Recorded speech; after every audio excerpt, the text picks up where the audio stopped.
হাদিস শরীফ খায়রুকুম মান তাআল্লামাল কুরআনা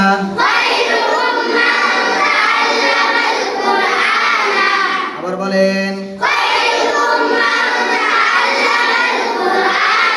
ওয়া আল্লামা আবার বলেন خيركم من تعلم القرآن وعلمه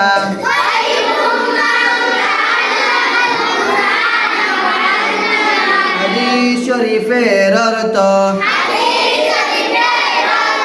তোমাদের মধ্যে সর্ব উত্তম ওই ব্যক্তি যিনি কুরআন মাজিদ শিক্ষা করেন এবং শিক্ষা দেন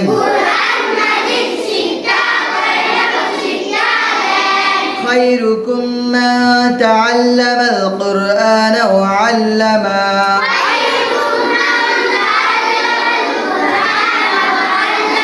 হাদিস শরীফের অর্থ তোমাদের মধ্যে আবার বলেন সর্ব উত্তম ওই ব্যক্তি যিনি কুরআন মাজিদ শিক্ষা করেন এবং শিক্ষা দেন